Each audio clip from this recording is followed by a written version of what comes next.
아멘. 이 말씀을 통하여 하나님께서 우리에게 은혜 주시길 원합니다. 네, 이 시간에는 제가 원래 3년마다 한 번씩 이 단에 쓰는 것 같은데요. 올해만 지금 두 번째 씁니다. 네, 왜 쓰는지는 저도 모르겠습니다. 네, 그래도 네, 제가 여기에 올 수 있는 거는 또 우리 중고등부 출신 또 우리 청년 쌤들이 많이 있고요. 네, 그래서 낯설진 않습니다. 그리고 네, 평안합니다. 네, 저만 평안한가 봅니다. 다들 낯설어가지고 그죠? 네, 저는 중고등부를 담당하고 있는 이승현 목사입니다. 아마 오가면서 봤을 것 같은데요. 네, 박수는 박수는 하나님께 올리겠습니다. 네, 감사합니다. 오늘 저희가 이제 사사기의 말씀을 가지고 은혜를 나누려고 합니다. 저희 중고등부는 계속해서 이제 매일 성경의 말씀을 본문을 가지고 말씀을 듣고 있는데요. 이제 오늘 우리가 청년부가 보게 될 말씀은요. 총 사사기에는 12명의 사사가 있습니다. 그 12명 사사 중에 마지막 사사인 삼손에 대해서 이야기를 나눌까 합니다. 그리고 사사기를 넘어서면요. 또 2명의 사사가 더 나옵니다. 그때 총 14명이거든요. 그래서 사무엘상에서 마지막 사사로 사무엘 선지자가 마지막 사사로 이제 등장하게 됩니다. 사랑하는 우리 형제자매님들, 오늘 삼손 이야기를 하기 전에 먼저 사랑의 인사를 좀 나눴으면 좋겠습니다. 제가 늘 포기하지 않고 하는 게 우리 옆에 있는 지체들이잖아요. 예수 그리스도의 그 교회의 머리 되시고 우리는 한 몸이고 한 지체입니다. 그것을 늘 잊지 않고, 그리고 힘들고 아파하는 이들에게 서로가 함께 말로써 또 기도로써 또 중보하는 그런 신앙의 회복되는 공동체, 사랑의 공동체가 되길 원합니다. 이 시간에 같이 인사하겠습니다. 주님 안에 사랑합니다. 사랑합니다. 네, 주님 안에 사랑합니다. 네, 사랑하고 축복합니다. 네, 감사합니다. 오늘 저는 중고등부 예배 때 항상 이게 핀 마이크를 끼고 해서 네, 오늘도 이렇게 한번 빌려봤습니다. 낯설지 않으시죠? 네. 삼손의 이름의 뜻이 무엇일까요? 네. 삼손의 이름의 뜻. 네, 삼손의 이름의 뜻. 네, 어떤 청년은 그러더라고요. 목사님, 샘소나이트. 네, 샘소나이트라고 가방이라고 이야기하더라고요. 네, 아니죠? 네, 물론 맞습니다. 샘소나이트가 그 이름을 지을 때 삼손이라는, 그래서 이 가방은 굉장히 튼튼하고 네, 좋다. 그거를 어필하기 위해서 샘소나이트로 했는데요. 아니고요. 삼손의 이름의 뜻. 세 개다 손이? 손 3개? 삼손? 죄송합니다. 네, 통할 줄 알고 했는데 안 되네요. 네. 자, 삼손. 네, 태양의 사람. 오, 어떻게 알았어요? 네, 찍은 건 아니고 어떻게 아셨어요? 네, 밑에 성경 주석에 네, 있죠. 네, 뜻이 태양. 근데 작은 태양이라는 뜻을 가지고 있습니다. 여러분, 삼손은요, 우리가 생각하지 못했던 사람인데요. 이 이스라엘이 여호와 앞에 끊임없이 12번이나 목전에서 악을 행합니다. 악을 행하는 걸 아시죠? 그리고 여러분, 맨 처음 사사였던 그 온니엘부터 계속해서 이 이방 나라에게 넘겨지는데 그 횟수가 점점 증가하는 것을 보게 됩니다. 맨 처음에 7년이었다가 계속해서 이제는 오늘 삼손의 시대까지 와서 무려 블레셋에게 40년을 하나님이 넘겨버리십니다. 그러니까 이스라엘에게 지금 회복될 기미가 안 보이는 거예요. 점점점 불순종의 나락으로 떨어져 가고 있는 거예요. 그런데 이들 이스라엘 사람들만의 모습일까요? 아닙니다. 바로 이스라엘의 그 당시 사사시대에 있었던 이스라엘 사람들의 모습이 바로 우리들의 모습이라는 겁니다. 여러분, 말이 40년이죠. 일제치하도 36년이었습니다. 그때 일본이 하려고 했던 게 뭐예요? 창씨 개명하고 그 일본의 한국, 조선이라는 나라를 다 지워버리고 일본 사람들을 만들려고 이름도 바꿔버리고 그들의 정신세계도 바꾸려고 끊임없이 했습니다. 블레셋의 40년입니다. 하나님이 그들을 버리신 걸까요? 그런데 성경은요, 그렇게 표현하지 않습니다. 블레셋 40년의 기간 동안 하나님께서 이스라엘 백성들의 그 부르짖음을 들으시고 누구를 준비하시냐면 바로 삼손을 준비하십니다. 그래서 사사기 13장에 보면은요, 여호와의 사자가 소라 땅 단지파의 가족 중에 있는 마노아의 아내에게 나타납니다. 아내에게 나타나서 그 여인이 불임의 여인이었어요. 잉태하지 못하는 여인이었는데 갑자기 나타나더니 잉태하여 아들을 낳을 것이니 이름을 삼손이라 하라 라고 이야기합니다. 그리고 그에게 세 가지를 하지 마라. 그는 구별된 사람이고 서원된 나실인이다. 첫 번째, 포도주와 독주를 대지 마라. 두 번째, 시체를 가까이 하지 말라. 세 번째, 뭘요? 머리에 삭도를 대지 말고 나면서부터 머리를 건들지 마라. 이게 바로 나실인의 해야 될 일, 구별된 사람이라는 겁니다.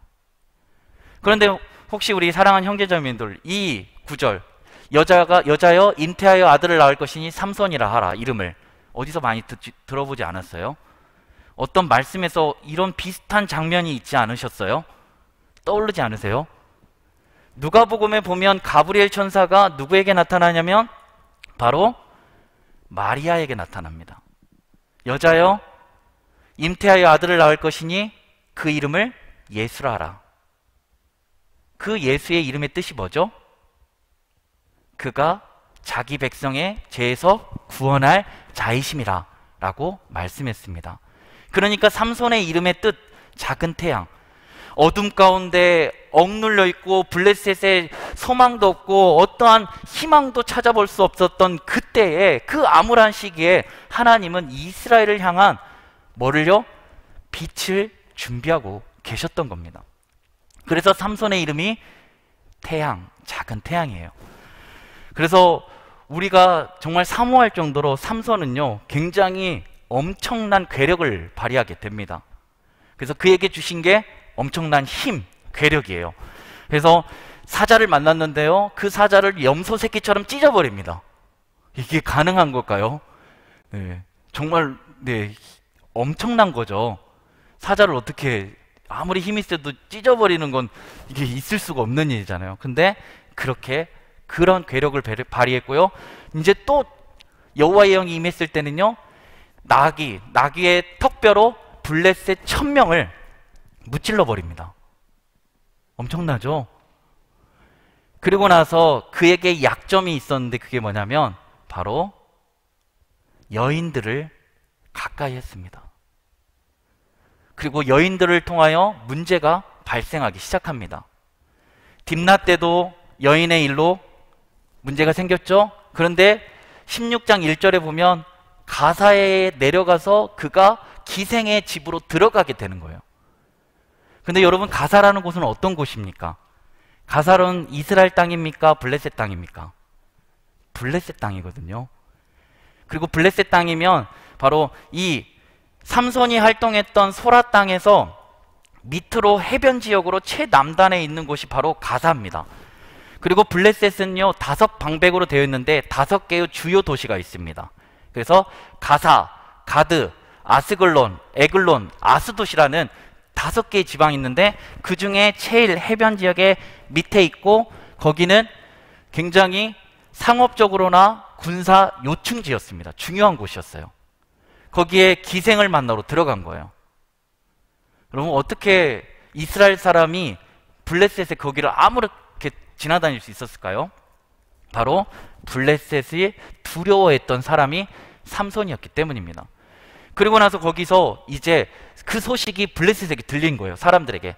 그리고 그를 둘러싸고, 그리고 거기에 있는 가사에 있는 성읍에 군사들이 다 모여 있어요. 그리고 저녁 한밤중 동안 조용히 기다렸다가 어떻게 해요? 새벽에 그를 죽이자라고 한 거예요. 왜 그렇게 한 거죠? 전면전으로 해서는요, 그를 죽일 수가 없어요. 왜? 괴력이 있잖아요. 그런데 새벽까지 기다리고 있었는데 갑자기 한밤중에 삼손이 나오는 거예요. 나오더니 가사에 있는 성읍에 성문짝들과 문지방과 그리고 그 문설주와 이 놓는 그거를 가지고 어깨에 메고 가게 됩니다. 여러분, 소라 땅에서 이 있는 가사 땅까지는요 무려 60km예요. 60km까지 언제 내려온지 모르지만 그가 돌아가야 될 때가 어디예요? 소라 땅으로 가야 되는데 소라 땅으로 안 가고 성경에서는 어디로 가냐면 헤브론 땅으로 가게 됩니다. 여러분, 헤브론 땅도 60km예요. 잘 생각해 보십시오. 보통 사람이 그냥 거리를 지나갈 때, 그냥 거리로 나아갈 때 짐이 있으면 힘들잖아요. 네. 근데 지금 삼손은 어깨 위에 뭘 든 거예요? 성에 있는 문짝들, 그리고 문설주, 그리고 그걸 문지방을 다 가지고 어깨에 메고 헤브론에 갔어요. 60km예요. 그리고 헤브론까지만 간 게 아니라 거기에 있는 헤브론 앞산 꼭대기에 올라갑니다. 이 산을 학자들이 뭐라고 하냐면 해발 972m래요. 거기로 올라가 버린 거예요. 그러니까 어마어마하죠. 그래서 이것을 학자들이 뭐라고 했냐면 삼손의 달밤의 체조다 라는 말을 했습니다. 뜬금없이 갑자기 가사에 있는 성읍 문짝을 뜯어오더니 그냥 도망치기도 바쁘잖아요. 근데 성 문짝을 얼마나 힘이 셌던지 그 문짝을 어깨에 메고 막 다 메고 헤브론 산 꼭대기까지 올라가는 거예요. 그런데 여기에는 영적인 의미가 있어요. 뭐가 있냐면 바로 장차 이제 하나님께서 이스라엘을 블레셋으로부터 해방시킨다는 그런 의미가 담겨져 있어요. 왜냐하면 성에서 성 문짝이 떨어졌다는 건요, 이젠 더 이상 성으로서 기능을 할 수 없다는 거예요. 그리고 성 문짝은요 크기에 따라서 그 도시의 국력을 상징합니다. 그러니까 그 성읍 문짝이 떨어졌다는 건 굉장히 가사의 주민으로서 블레셋 사람들에게는 수치죠. 그거를 지금 삼손이 한 겁니다. 그런데 여기서 우리가 중요한 걸 생각해 볼 필요가 있어요. 뭐냐면 죽을 뻔했잖아요. 아이들도요 불에 한번 대면 물을 주의하고 조심합니다.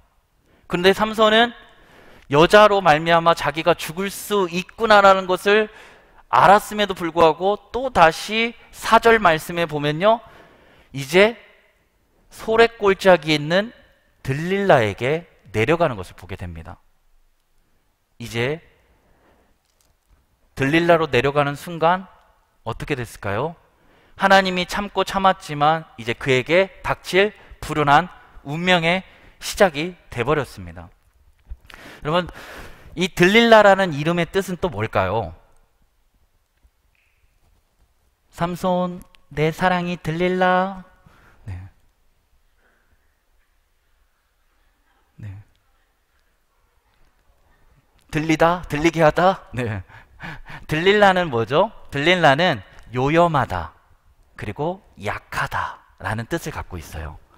그래서 삼손이 들릴라를 만나는 순간 그 빛나던 태양이 그 요염함으로 말미암아 약해지게 되는 그런 비극을 낳게 됩니다. 여러분, 나시린은요 여자를 가까워야 하라고 나오진 않아요. 그러나 지금 나오고 있는 들릴라, 아까 전에 나왔던 기생, 거기는 다 이방 여인들입니다. 그리고 이 소래골짜기의 뜻은 뭐냐면 포도 골짜기라는 뜻을 가지고 있어요. 아까 전에 말씀드렸죠. 이 나시린이 하지 말아야 될 거, 포도주와 독주를 마시면 안 된다고 했습니다. 그 근처도 가면 안 되죠. 그런데 그곳에서 이제 3번의 시험을 받게 됩니다. 그러면서 들릴라가 이제 막 요염함을 막 펼치면서 어떻게 막 살살 구슬렸겠죠. 들릴라가 이렇게 한 이유는 딱 한 가지예요. 이 블레셋의 방백들이 들릴라에게 그의 힘의 원천이 무엇인지, 두 번째, 그리고 그를 결박할 수 있는 것이, 굴복하게 하는 것이 무엇인지를 캐내라 라고 했어요. 그리고 은 1,100개씩을 주겠다. 아까 전에 블레셋 지방이 5개의 지방으로 주요 도시로 돼 있다고 했습니다. 그러니까 이 은 1,100개씩, 은 1,100세겔은 얼마인 줄 아세요? 한 세겔이 노동자 한 사람이 4일 동안 쉬지 않고 일해야 될 돈이라고 합니다. 그리고 은 1100세겔은 10년 동안 쉬지 않고 일하고 쓰지 않아야 돼요. 그래야 모을 수 있는 돈이 은 1100세겔이래요. 거기에 곱하기 5. 50년을 일해야 벌 수 있는 돈을 그녀에게 준다는 거예요. 그녀가 바로 이 유혹에 빠져버린 거예요. 그리고 삼손을 이제 유혹하기 시작합니다. 그 첫 번째 유혹이 뭘까요? 어떻게 하면 힘이 빠지는지, 힘의 근원이 뭔지를 물어봤어요. 그랬더니 삼손이 이렇게 얘기합니다. 마르지 아니하는 새 활 7을 가지고 나를 묶으면 내가 힘이 빠져 라고 한 거예요. 근데 정말 그랬나요? 아니었죠. 두 번째는요, 쓰지 아니하는 새 밧줄로 나를 묶으면 내가 힘이 빠져 라고 했는데 그것도 거짓이었습니다. 세 번째는요, 이제 드디어 이제 말하지 말아야 될 그 머리털이 나오기 시작합니다. 하도 얼마나 요구했던지 이제 들릴라에게 이렇게 얘기합니다. 내가 내 머리 7가닥이 있는데 그 7가닥을 새 배틀에 섞어 짜면은 내가 힘이 빠져 라고 했어요. 여러분, 7가닥이라고 하니까 굉장히 7가닥 하면 머리카락 7개를 말하는 것 같잖아요. 근데 그렇지 않고요, 삼손이 나시린이니까 나면서부터 머리에 삭도를 대지 않으니까 머리가 엄청 길죠. 그러니까 이 머리를 관리하기 위해서 7가닥으로 1가닥, 2가닥 이렇게 7가닥으로 짠 거예요. 그래야지 관리하기가 편하니까. 그런데 그렇게 됐나요? 짰는데 안 되는 거예요. 그러니까 이제 안 되겠다, 화가 나가지고 당신이 나를 사랑하긴 하냐고 라고 하면서 매일마다 조르고 협박하고 회유하고 계속해서 사랑을 가지고 이렇게 유혹하는 겁니다. 그러니까 삼손이 그 유혹을 못 이기고 번뇌함으로 말미암아 이제는 마침내 그의 힘의 근원을 말해버립니다. 나는 나면서부터 나시린이라 머리에 삭도를 대본 적이 없어. 만약에 그 머리가 잘려지면 내가 힘을 잃어버릴 거야 라고 말하게 됩니다. 그리고 들릴라가 삼손을 무릎 위에 재워놓고 사람들을 불러서 그의 7가닥을 밀어버립니다. 7가닥을 밀었던 건 다 밀어버린 겁니다. 그런데 여기서 우리가 살펴봐야 될 것 첫 번째, PPT 첫 번째 우리 한번 읽어보도록 하겠습니다. 첫 장 1번 부탁드리겠습니다.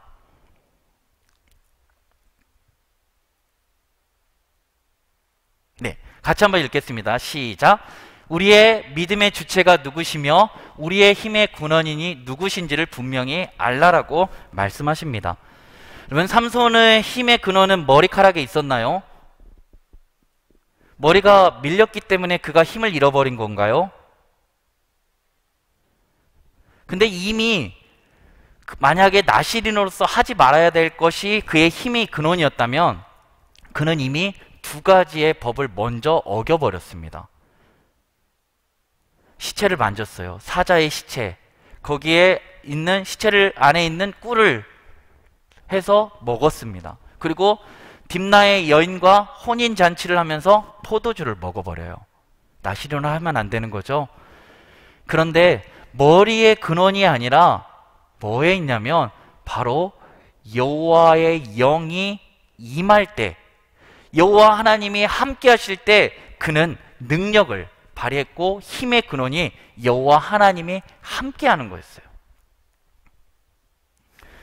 그런데 오늘 이 삼손은 들릴라의 끊임없는 유혹에 그 자신의 하나님과 서원하고 하나님께서 자기를 뭘로 부르셨는지 사사로 부르시고 나시린으로 부르셨는데 그것을 업신여겨버린 겁니다.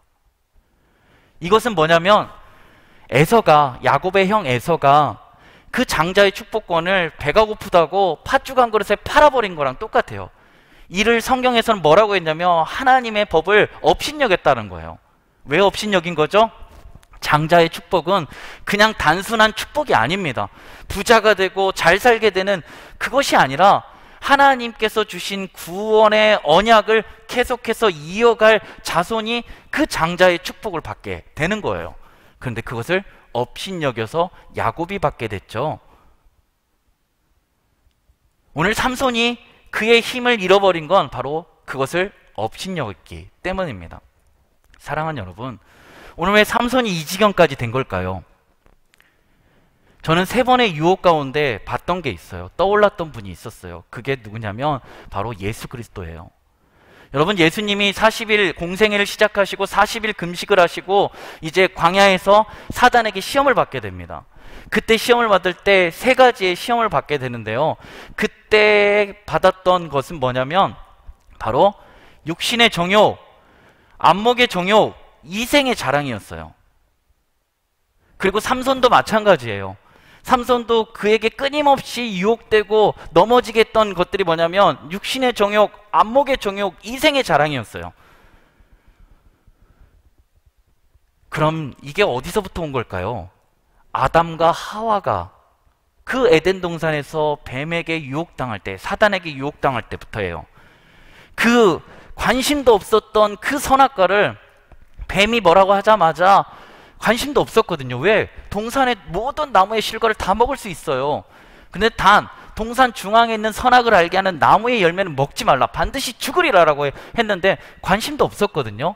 근데 뱀이 막 꼬드기니까 그때부터 관심을 갖게 되었고, 뭐라고 고백하냐면 성경에는 먹음직도 보암직도 지혜롭게 할 만큼 탐스러웠다. 먹음직도 육신의 정욕, 보암직도 안목의 정욕, 지혜롭게 할 만큼 탐스러웠다. 이생의 자랑. 그거를 예수님이 뒤집어 엎어버리십니다. 맨 처음에 40일 금식했는데 하나님의 아들이여거든 돌이 떡이 되게 하라 라고 했어요. 이게 뭐죠? 육신의 정욕이에요. 그거를 하나님의 말씀으로 이겨낸 거예요. 사람이 떡으로만 살 것이 아니요 하나님의 입술에서 나오는 그 말씀으로 살 것이다 라고 말씀한 거예요. 2번째는 뭐예요? 안목의 정욕이에요. 온 땅 세계 만국을 다 보여주면서 나에게 한번 절해라. 그러면 내가 이 모든 만국을 다 주겠다 라고 이야기한 거예요. 안목의 정욕이죠. 눈에 보기 좋아 보여요. 그 모든 것들을 한 번만 절하면 줄 것 같아요. 사단이 안 되겠으니까 이제는 흙이라도 만지는 척 하면서 무릎만 끌어봐라. 그러면 주겠다. 성경에는 나오진 않지만 이렇게까지도 유혹하지 않았겠습니까? 마지막 이생의 자랑, 성전 꼭대기에 올리셨어요, 예수님은. 그리고 떨어져라. 그러면 하나님께서 너를 천사들을 보내셔서 떠받들 것이다 라고 이야기했어요. 사단아 떠나가라. 주 너의 하나님을 시험치 말라 라고 말씀으로 3번 다 이기셨습니다. 사랑하는 여러분, 오늘 삼손의 잘못은 뭐냐면 하나님의 말씀이 없었어요. 하나님이 그를 왜 부르셨고 왜 나시린으로 삼으셨고 왜 사사로 부르셨는지를 순간순간은 어쩔 때는 나타났지만 거의 대부분은 그것을 잃어버리고 살았다는 거예요. 왜 이렇게 된 거죠? 더 이상 말씀을 읽지 않아요. 오늘 우리들의 모습이 그렇다는 거예요. 히브리서 5장 12절은 이렇게 얘기합니다. 때가 오래되었는데 마땅히 선생되어야 된대요. 마땅히 선생되어져서 가르쳐야 되는데 오히려 말씀의 초보가 되어서 가르침을 받는 자가 되었다는 거예요. 그리고 단단한 음식을 먹어야 되는데 젖먹이가 젖이나 먹는 그런 처지가 되어버렸다는 거예요. 왜 이렇게 된 거죠? 하나님의 말씀을 우리가 정말 전심을 다해 보지 않는 거예요. 다 안다고 생각해요. 그리고 저거 이야기 들었던 얘기잖아 라고 그렇게 중요하게 생각하지 않아요. 말씀에 여러분의 생명을 걸어보십시오. 그 말씀 속에 뭐가 담겨져 있습니까? 예수님이 담겨져 있습니다. 여러분, 삼손은요 예수님을 예표하는 인물입니다. 삼손은 정말 인간으로서의 정말 갖지 못할 힘을 가졌어요. 그런데 그의 연약함은 뭐예요? 사단의 유혹에 끊임없이 넘어져 버려요. 그게 예수님과 삼손이 다른 모습인 거예요. 삼손은 자기에게 주어진 그런 사명과 소명을 잃어버렸어요. 하지만 예수님은 이 땅에 오셔서 단 한 번도 우리를 향하신, 우리를 구원해 주게 하여 아버지의 뜻을 이루기 위해서 한 번도 그것을 놓쳐본 적이 없어요. 그래서 그것이 흔들릴 때마다 새벽 미명에 하나님께 나아가서 기도하면서 하나님, 제가 이 땅에 왜 왔습니까? 저는 뭘 해야 됩니까? 그것이 인간적인 마음에 흔들릴 때마다 예수님은 새벽 미명에 그리고 시시때때로 나아가서 기도하셨다고요. 왜요? 누구를 위해서? 바로 우리를 위해서. 그렇다면 오늘 우리가 그 예수 그리스도의 그 생명을 받았다고 한다면 오늘 우리는 왜 구원받았습니까? 왜 하나님이 여러분에게 자유를 주시고 회복을 주셨습니까? 그 자유와 회복을 주신 건 더 이상 종의 멍에를 매지 말라는 거예요. 더 이상 종으로서 이제 자유를 주었으면 육체의 기회로 삼지 말고 사랑의 종노릇하라라고 말씀하고 계시는 거예요. 각자에게, 우리 형제 자매들의 각자에게 하나님이 주신 그런 소명과 사명이 있다고요. 그것은 직업이 아니에요. 각자에게, 나에게 속해 있는 하나님이 그 자리에서, 그 곳에서 하라고 명령하시고 말씀하신 그것들이 있다는 거예요. 그것들을 우리가 말씀을 펴야 돼요. 말씀을 펴고 오늘 나를 향하신 하나님의 거룩하신 뜻이 무엇인지. 그래서요, 에베소서 1장에 사도 바울이 이렇게 얘기해요. 하나님, 성도들에게 지혜와 계시의 영을 부어주셔서 그들의 부르심의 소망이 무엇인지, 그리고 성도 안에서 기업의 영광의 풍성함이 무엇인지, 그리고 우리에게 베풀으신 그 능력의 지극히 크심이 어떠한지를 주님 깨달아 알게 해 주시옵소서. 왜 깨달아 알라고 하는 거죠? 그것을 깨달아 알 때 바로 소명의 자리로, 사명의 자리로 나아갈 수 있는 겁니다. 오늘 왜 우리가 예배를 드려도, 말씀을 봐도, 기도해도, 찬양해도 왜 회복되지 않나요? 그것에 그 말씀에 내 생명을 걸지 않기 때문에 그럽니다. 예수님이 내 안에 있는지 없는지, 성령님이 내 안에 계신지 안 계신지, 구원의 확신은 있는지 전혀 깨닫지 못하니까 확신도 없고 믿음이 유혹이 올 때마다 흔들려버리고 신앙이 흔들려버리는 그런 연약한 모습으로 나아갈 수밖에 없다라는 겁니다. 오늘 삼손이요, 그가 마지막에 두 눈이 뽑히고 그리고 놋줄에 매어가지고 그가 이제 옥에 갇혀서 맷돌을 돌리게 됩니다. 그런데 비로소 그 안목의 정욕에서 두 눈이 뽑혀서야, 그 희생을 치러서야 그는 이제 하나님의 자기에게 주신 소명과 사명을 발견하게 됩니다. 그러면서 그는 어떻게 해요? 이제 그가 해야 될 일들을 기다리고 있었어요. 하나님이 기회를 주실 것을 기다렸어요. 그리고 마침내 무대로 나아가게 됐고, 그 곳의 공연장에서 거기에 3,000명이 가량이 모여 있는데요, 거기서 희롱하기 위해서 블레셋이 춤을 추라고 합니다. 그것까지도 감당합니다. 얼마나 치욕스럽습니까? 블레셋 그 3,000명이 앞에서 보이지도 않는데 춤을 춘다는 게 그게 말이나 되는 겁니다. 그런데 참아낸 거예요. 그것을 참고 그가 이제 자기를 이끌어준 소년에게 이 집을 버티고 있는 기둥을 찾아서 나에게 의지하게 하라고 이야기합니다. 그리고 왼손과 오른손을 기둥에 대고 그는 기도합니다. 하나님, 이번만 나를 강하게 하옵소서. 내 두 눈을 뺀 저 블레셋의 원수를 단번에 갚게 하옵소서라고 부르짖으며 그가 나아갈 때 하나님께서 그에게 다시 역사하셔서 그 모든 것들을 무너뜨리고 함께 죽게 됩니다. 그래서 성경은 말씀은 이렇게 하잖아요. 죽인 자가 살아있을 때, 죽을 때에 죽인 자가 살아있을 때 죽인 자보다 뭐하다? 더욱 많았더라 라고 말씀하는 겁니다. 사랑하는 여러분, 오늘 이 기둥을 둘러싸고 있었던 이 모습, 그 모습이 혹시 떠오르는 분 없으세요? 제가 사진을 한 장 준비했는데요, 사진 2번 밑에 한 번만 보여주시겠습니까? 네, 이쪽 편이 삼손이고요, 우리 예수 그리스도이십니다. 그 우리의 원수된 사단의 그 모든 결박과 죄의 모든 것에서 예수님이 자신의 생명을 내어주심으로 말미암아 주님, 저들은 저들이 하는 일을 모릅니다. 저들을 용서해 주시옵소서. 하나님, 어찌하여 나를 버리셨나이까? 그러나 주님, 이 모든 것들 내 뜻대로 마옵시고 하나님 아버지의 뜻대로 하옵소서 라고 하시며 십자가에서 물과 피를 쏟으시고 우리를 위하여 새 생명을 열어주셨습니다.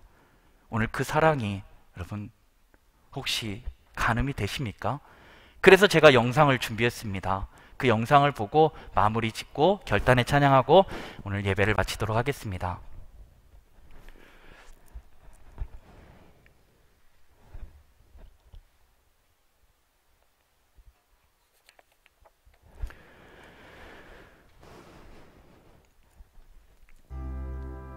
앞이 보이지 않는 아버지가 아들을 홀로 키워야 합니다. 아버님 애기가 되게 2003년이에요. 이쁘요? 응. 저는 이쁜지 미운지도 모르겠어요. 눈이 안 보이는 사람이라.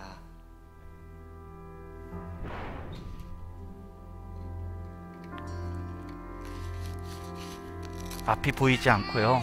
혼자서 육아를 감당해야 됩니다. 그리고 눈을 달달라고. 그런데 아빠랑 아들이랑 눈이 닮아 있습니다. 이렇게 생긴 것도 이게 여태 살아온 것도 힘들었는데 또 야를 또 이렇게 살해하냐 해서 잘 커. 응? 엄마 없어도 잘 커. 아빠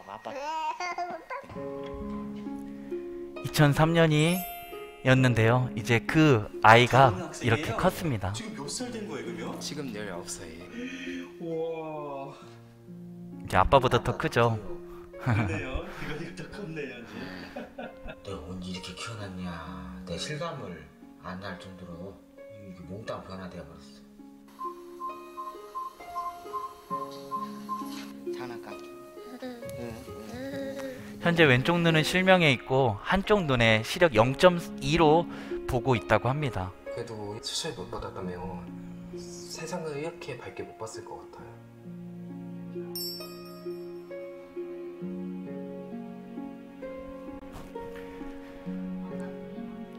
이제 제작진이 16년 만에 그 대건이 아기 때의 모습을 보여줍니다. 아이를 업고 서성이던 아빠는 아빠를 전혀 못 보는 듯이 얼마 만에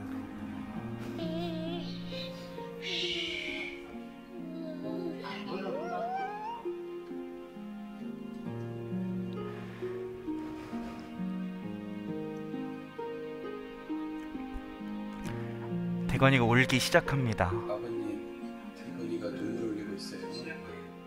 이 닭고는 되게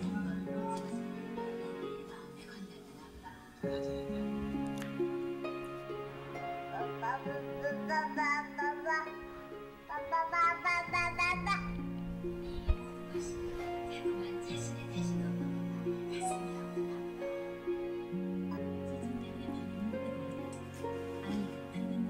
가슴이 고마운 이웃들의 정성입니다. 다른 스스로 갖게 된 대부분은 앞으로 다른 세상을 볼 수 있도록 합니다. 어렸을 때 모습 보니까 어떤? 어렸을 때 모습을 보니까 상상도 어떤 못했네요. 상상도 못했다고 합니다.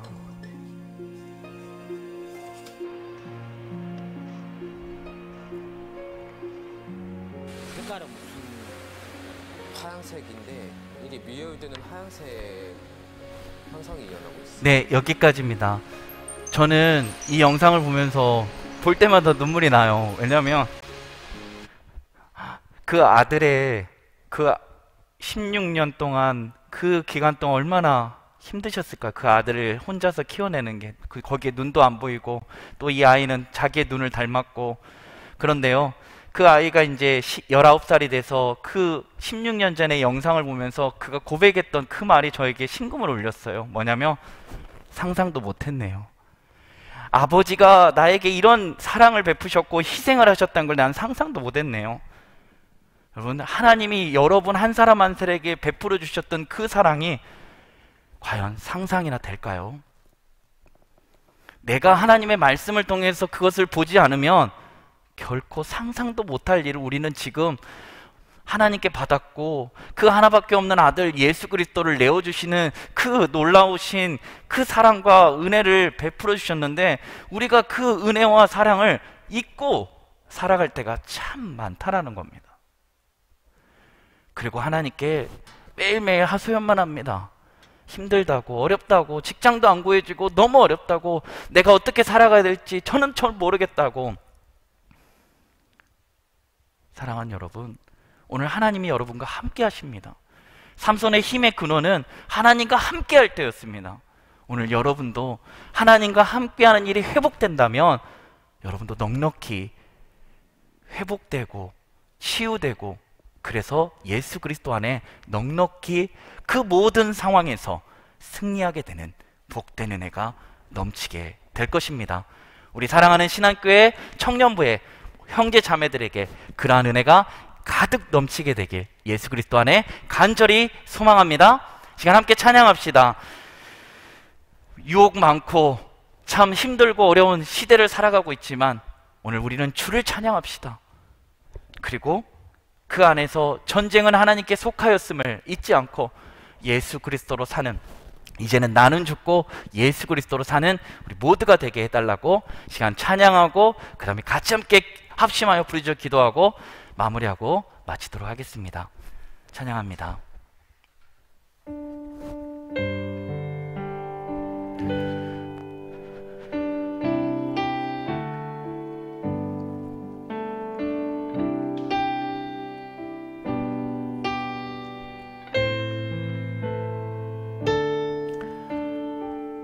세상의 유혹 시험이, 세상의 유혹 시험이 내게 몰려올 때에 나의 힘으론 그것들 모두 이길 수 없네.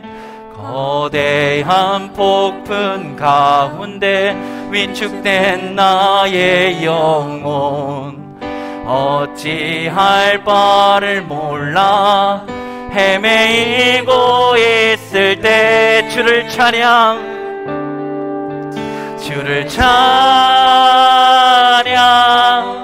손을 들고 찬양.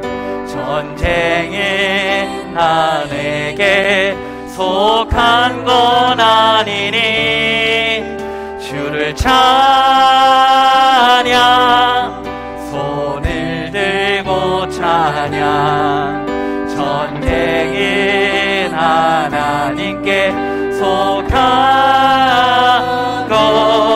것이니. 주위를 둘러보면 아무도 없는 듯, 주위를 둘러보면 아무도 없는 듯, 믿음의 눈을 들면 보이는 분 계시네. 지금도 내 안에서 역사하고 계시네. 사망과 어둠의 권세 물리치신 예수님, 주를 찬양, 주를 찬양, 손을 들고 찬양. 전쟁은 나에게 속한 건 아니니 주를 찬양, 손을 들고 찬양. 전쟁은 하나님께 속한